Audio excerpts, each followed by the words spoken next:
Hello and welcome to the stories of Northern life from the Sault Ste. Marie Museum. I got a chance to sit down with Ray Fox, our current artist in residence. He's been with us since April 2022 and is now at the end of his residency, closing it off with an exhibition.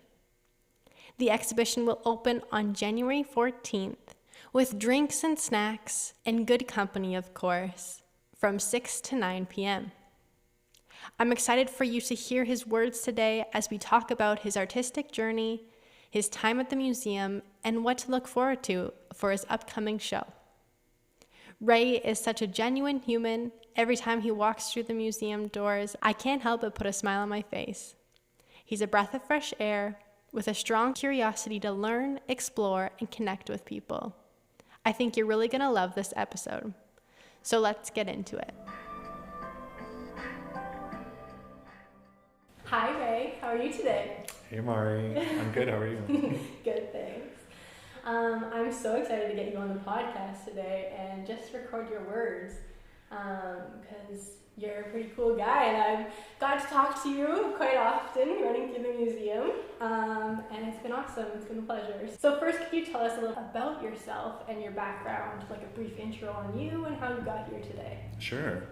Well, my name's Ray Fox. I'm from Manitoulin Island. Originally from Baawitigong unceded Indian Territory.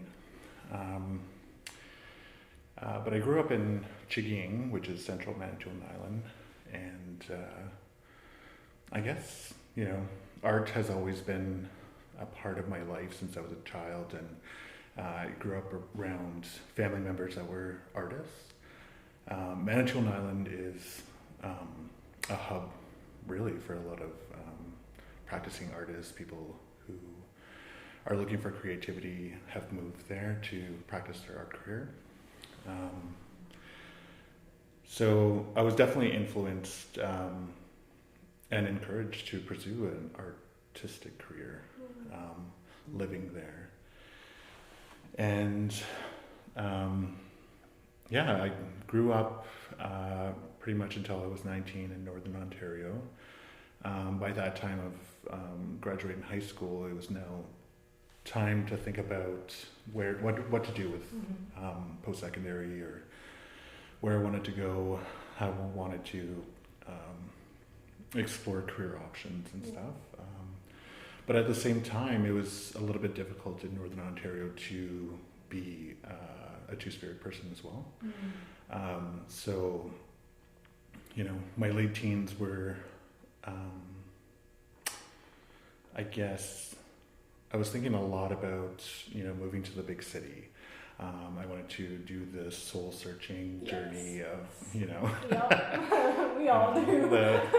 Finishing high school and then moving to Toronto or, I actually moved to New York City when I was 19, I believe.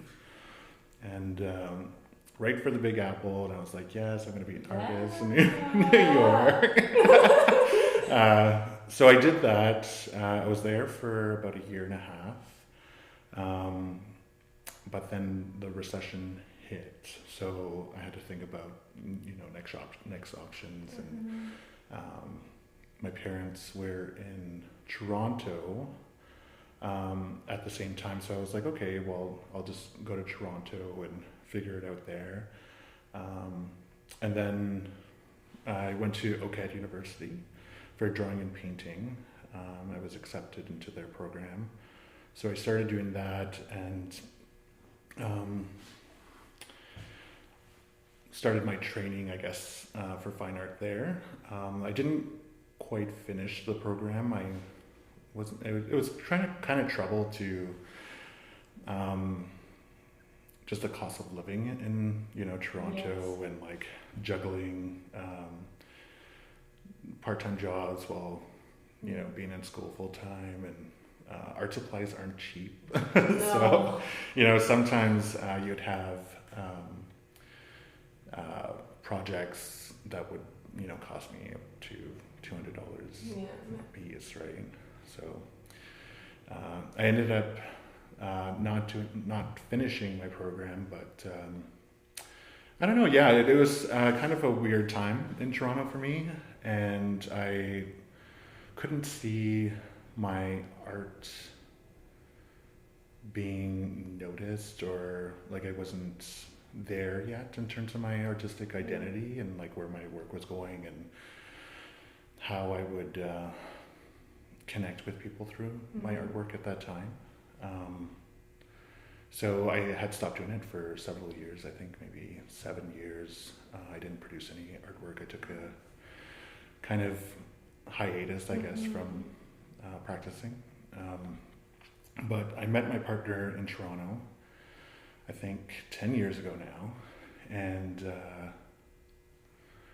we found a couple opportunities at the same time to move back to Northern Ontario. And when I was a teen, I told myself I would never move back to Northern Ontario. Yep. But in search for like this, art career that I, dreamt about when I was a kid. But we moved to Sault Ste. Marie, where he's from, or grew up. And it was great. So like I remember visiting the Sault when I was a kid for like hockey tournaments and going shopping or whatever. It's like 3.5 hours away from Manitoulin Island, and found a job right away, which I was so thankful for. And at that time I was like in the cafe business, I guess. I had been doing that for several years. So that was a great way to connect with the community as well. And For sure. People have been here for a long time, and hearing those stories and connecting to, I guess, the history of Sault Ste. Marie, which was great. And then I think might have been my second year here. I had spent some time at the library, and I picked up the pencil again and my sketchbook, and I started doing some drawings and posting them online, and right away people were connected with it.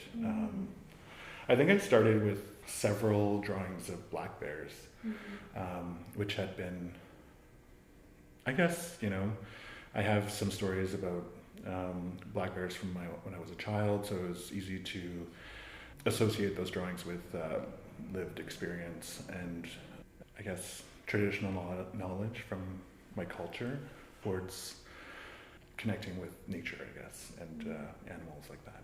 So I started doing that, and people were encouraging me to continue, and I was doing bigger works and spending a lot more time with my artwork, which rapidly became like somewhere where my career began. And it was funny that when I left Northern Ontario as a child, or as a youth, I was in search for like this amazing art career in like a larger city, but it didn't happen until I moved back to Northern Ontario, which is pretty interesting. I always like to, I guess, tell people about that, because I never think about if I could make it as an artist in Northern Ontario, just based on demand or, it's just like the art world is hard to kind of get a grasp of when you're an artist, especially a younger artist, and finding exhibition space to actually have people see your work and stuff. So so I've been doing that for the past 7 years, I want to say, and having exhibitions, finding programs like artist residencies in Northern Ontario, and then just 2 years ago, actually, the Sault Museum reached out to me about having a residency here.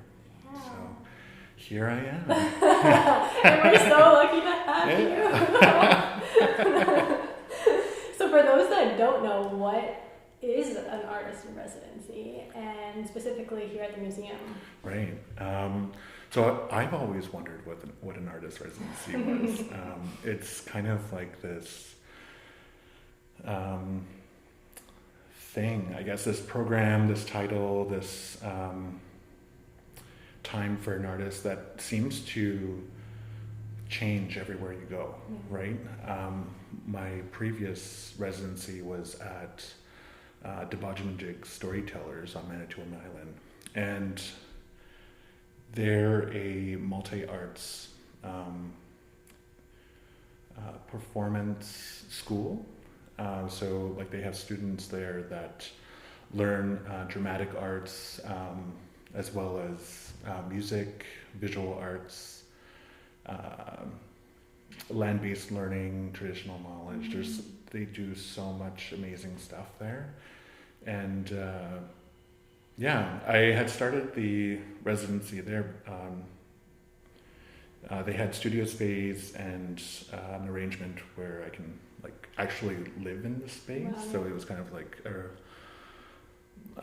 legit, I guess, being a resident of that organization.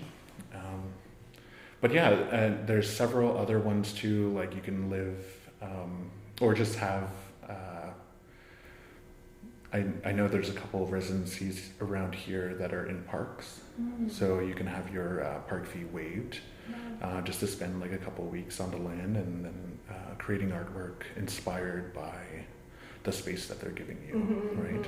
And maybe people will get paid for it. Maybe it's just the wave of rent, right.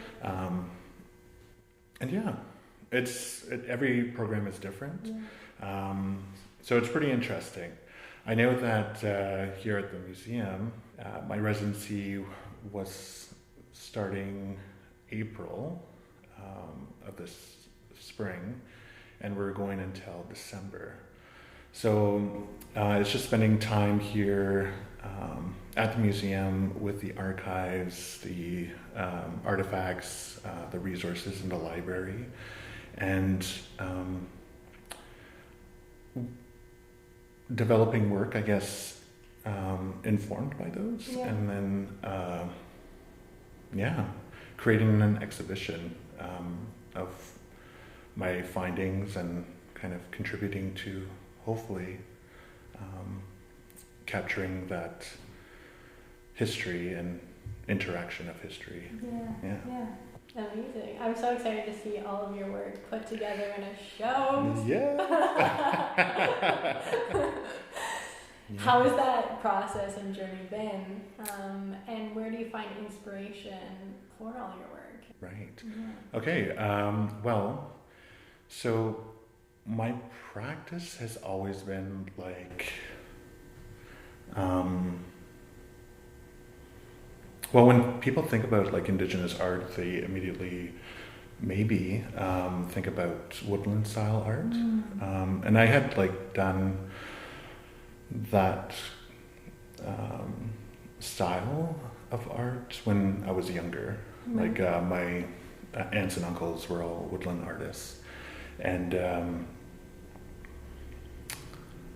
I don't know, I was just like, I love to learn different things. So like different mediums, different ways of producing an image or experience.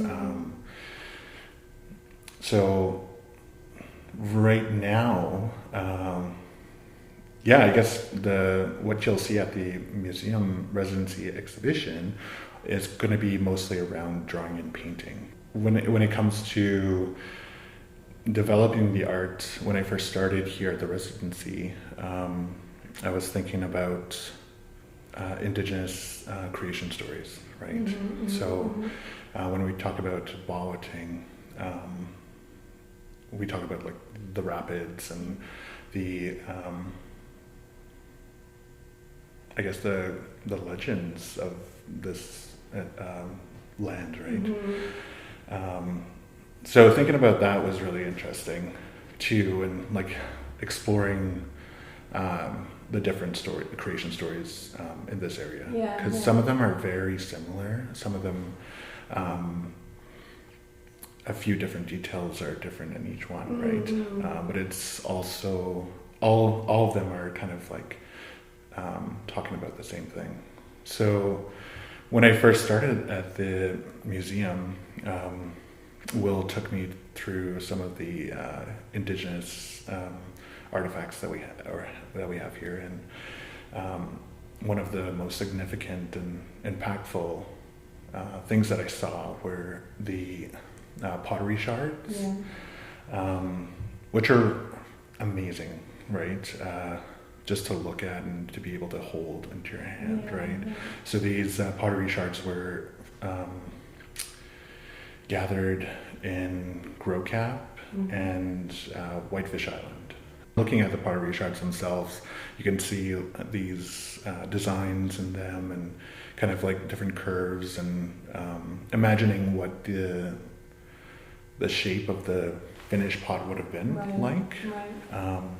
And then also like how did they come to the knowledge of to work with the pots, and how did they fire them, and where did they get the materials, right? That was really interesting to me. So there was a couple of times where I drove out to different places to gather clay, natural clay, and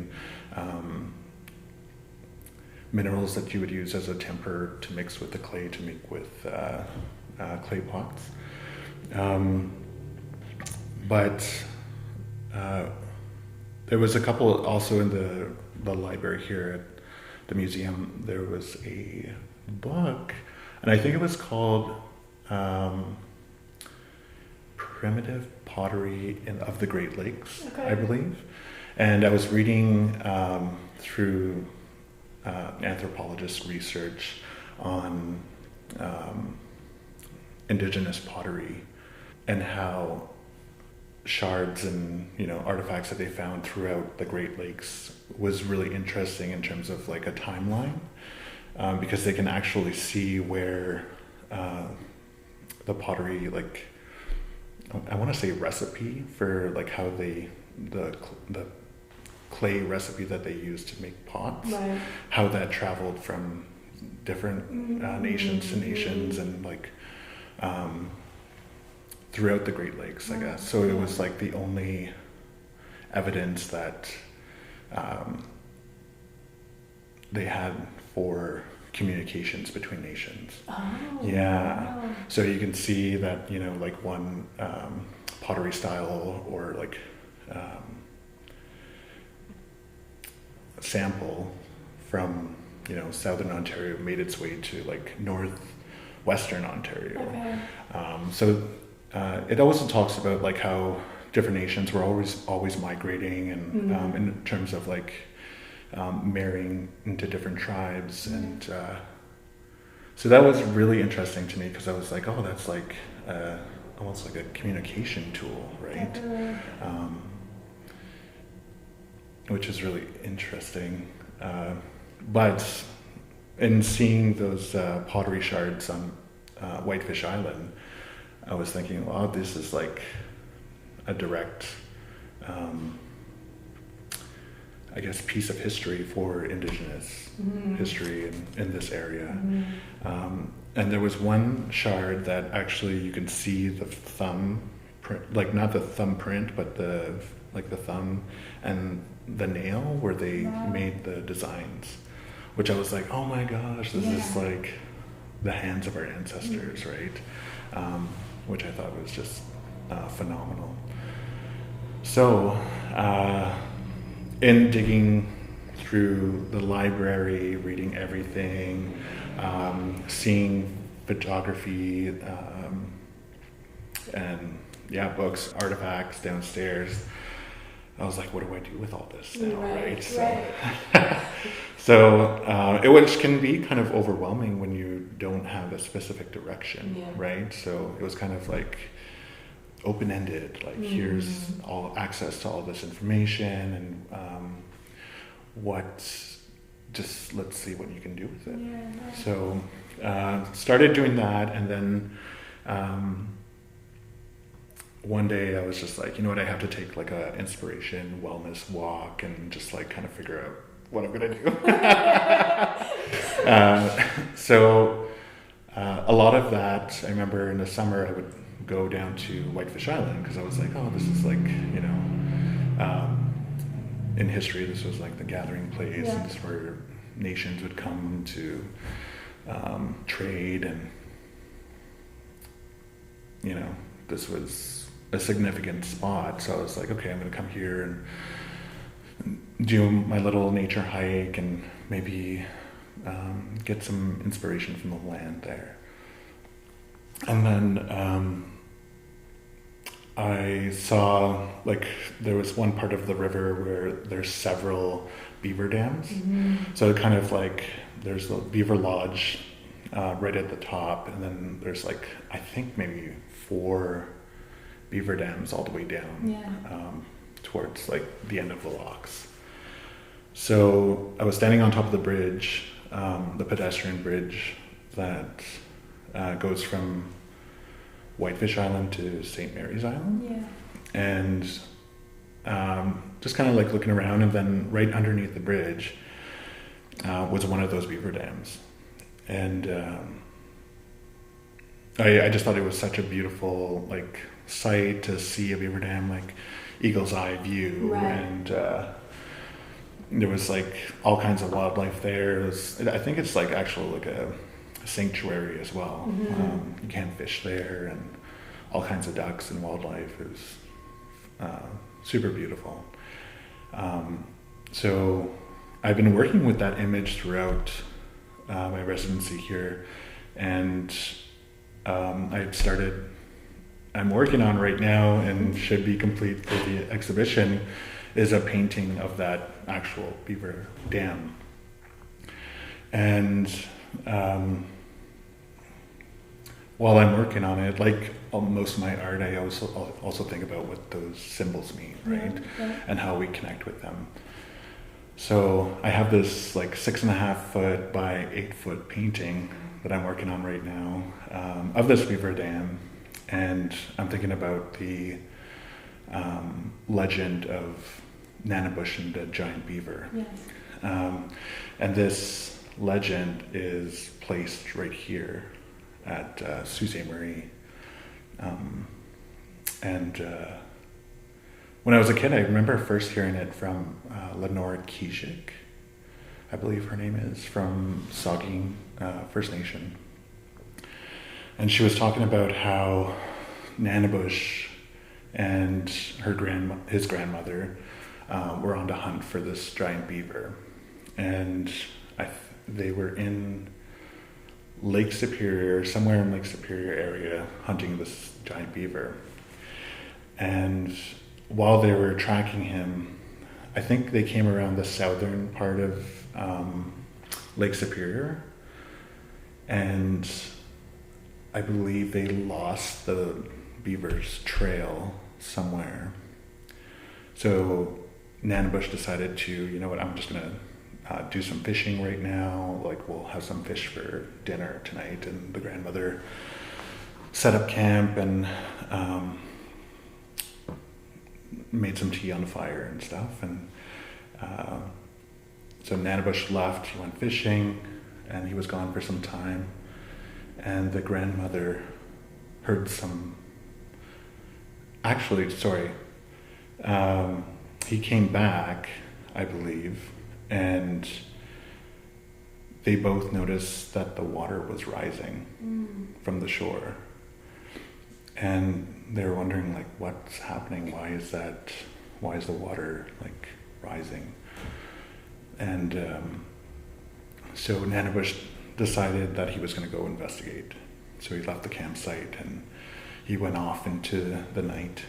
And the grandmother, I guess, heard some water trickling down somewhere. And she was like, where's the source of water coming from? So she went to go and investigate herself, and she saw this giant beaver dam. And she was like, oh, this is where that beaver is. So I'm not sure exactly how she caught him. It might have been by snare or something, but legend has it is that she got a hold of this giant beaver, and he was splashing all over the place, trying to like wiggle away from her grip. I believe she maybe had him by like the tail. And the beaver thought, the only way I'm going to get out of this situation is if I break my beaver dam that way all the water is going to come splashing. It's going to disrupt the environment, and maybe I'll be able to get free. So he did that, and all of a sudden all the water started rushing through, all this debris started going, and she let go of him, and he escaped. So the grandmother went back to camp, and Nanabush also got back, and first thing in the morning when the sun came up, they looked around from their campsite and they noticed that the entire landscape changed because the beaver dam broke, all the water escaped, and I guess all that debris and those rocks and mud and stuff, when they went into the river, it created Whitefish Island, St. Joe's Island, Drumlin Island, Coburn Island, Manitoulin, all the like hundreds of islands on the Georgian Bay as well, which is really interesting to think about too, because all those islands are made of the same rock, right? Yeah. They're all limestone, so the plants that grow on Manitoulin Island are the same plants that grow on Whitefish Island, and those plants you can't find on the mainland here. Right. So I'm like, what? Like, how did that happen? And then Lenore was also talking about how researchers from the University of Wisconsin theorized that there was a sort of dam 9,000 years ago at the mouth of Lake Superior. Wow. And they said that that dam would have, or that berm, I think they call it, like a strip of land, would have been disintegrated or like destroyed. I think she said 9,000 years ago, which coincided with the time the giant beaver actually became extinct. Wow.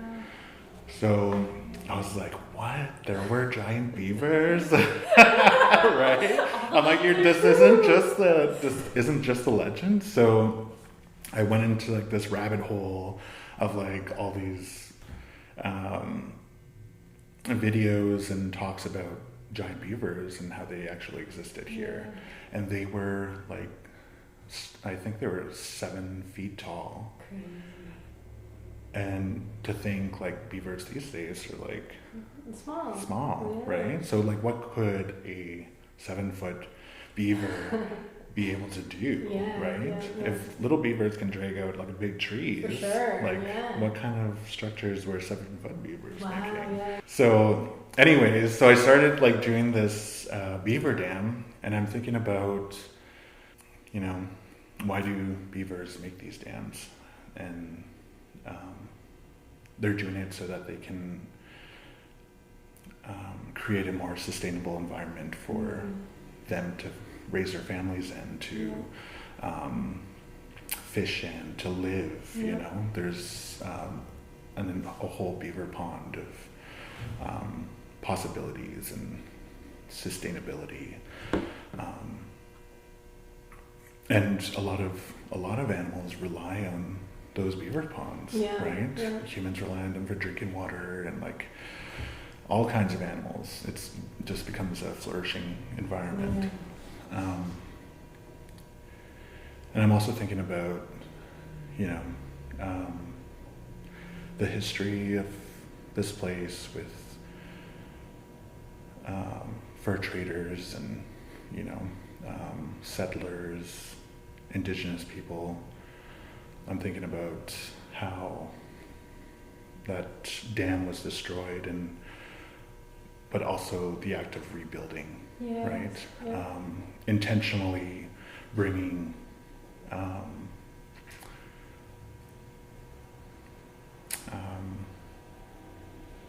something to a place in order to provide structure for our community, right? And I think making contributions is really important. Yes. Yeah. And yeah, and like, you know, there's so many layers to that painting too. Like when I'm thinking about it, there's so much you could say.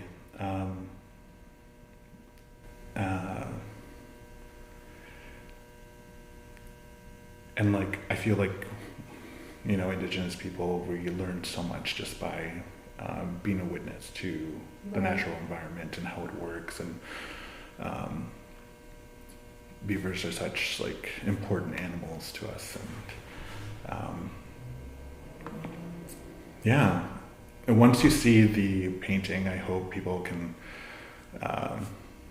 you know, think about those creation stories, the legends, and also like maybe if they have a part of themselves that can contribute to like a healthy community as well. Yeah. That's pretty cool.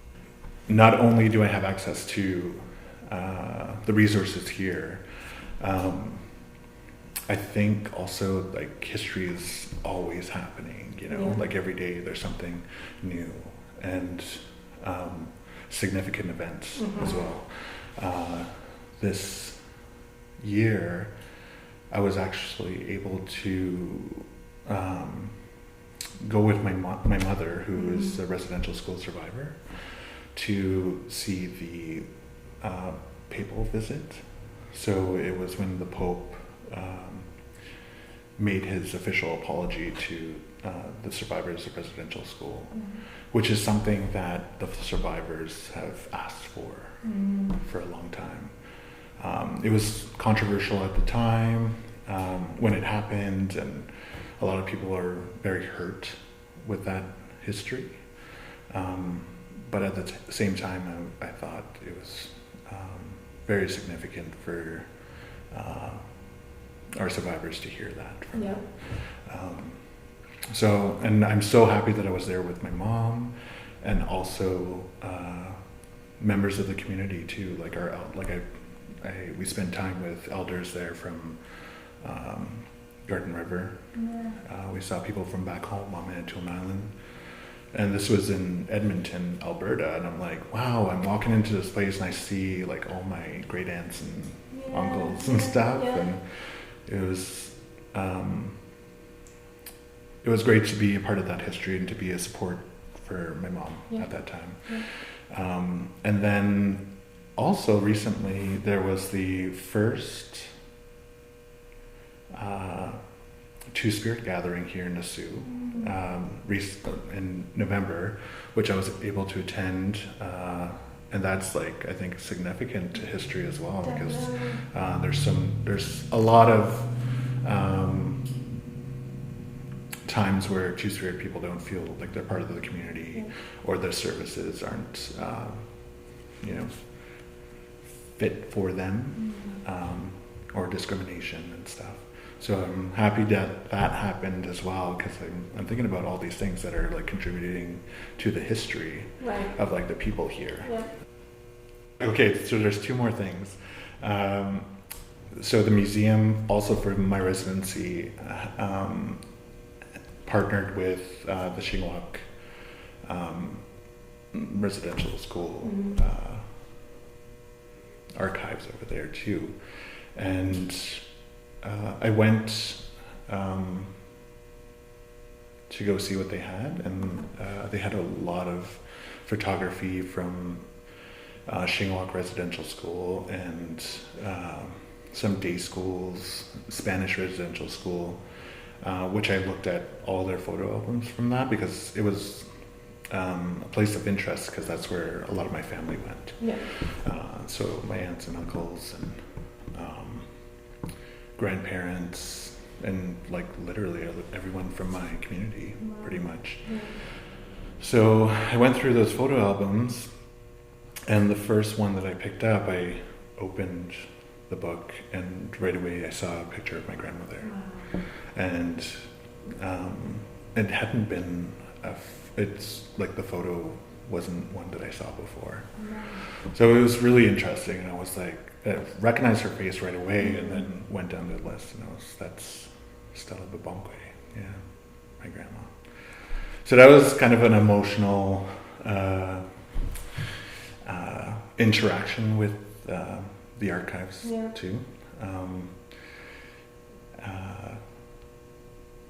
Oh yes, and then the other point that I wanted to touch on too was throughout my life, or throughout my like young adult youth life, I've always wanted to learn traditional medicines, and there was one medicine in particular which it's called Minigan. So it's kind of like a topical treatment that can be used for like cuts and scrapes and arthritis, and it's a fairly simple, I believed at the time, medicine to make. And I remember like my dad making it when I was a kid, and I was always on a quest for this like traditional knowledge. And this year during my residency, I was able to take part in that passing of traditional knowledge, which was the minigun making. You'll see that in the exhibition as well. Yeah. Which was really super important to me, and I was like, finally, I can finally like live my, childhood dream of learning how to do this. Which is also like significant too, because not even 50 years ago, like all this cultural knowledge and ceremonies and stuff were banned. Indigenous people couldn't do it. And it's no wonder that there's not a lot of record from all of this stuff, right? So in a way, I feel like the artwork that I'm producing is a celebration of Indigenous history and the carrying on of knowledge that we have here in the community. And we're so lucky to have your work and have that, have you here to like do that and spend that time and collect that for us so we can learn and share as well. Yeah, that's amazing. Awesome. Yeah, I'm so glad. I'm so happy you guys reached out to me, and I'm just, it's been an awesome experience. Good. Is there anything else you want to share? I guess I would love to encourage people to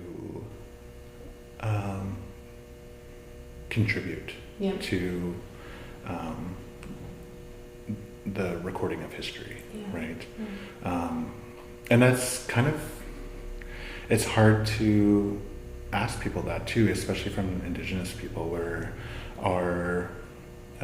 the oral tradition is so important, right? So that's another kind of like, how do we approach this, you know, in terms of gathering history?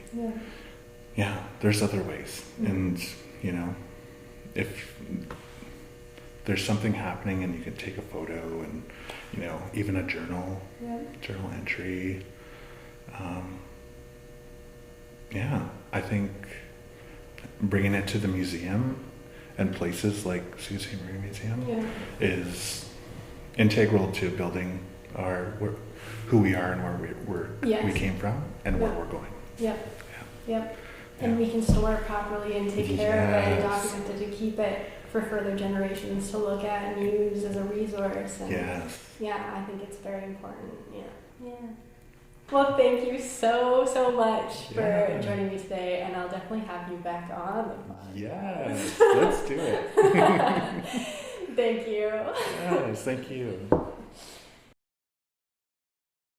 Ray's exhibition opening is in 2 days, January 14th from 6 to 9 p.m. with drinks, snacks, and conversations with Ray, the artist himself. The exhibit will be up for over a month, so if you missed the opening, still be sure to come by from 10 to 4 Tuesday through to Saturday at the Sault Ste. Marie Museum at 690 Queen Street East. Thank you so much for listening, and I hope you enjoyed one of our first interview episodes. And if you have any suggestions on anyone who would love to come on and chat about Sault Ste. Marie history, please feel free to email student4@saultmuseum.ca. Thanks again. Ciao for now.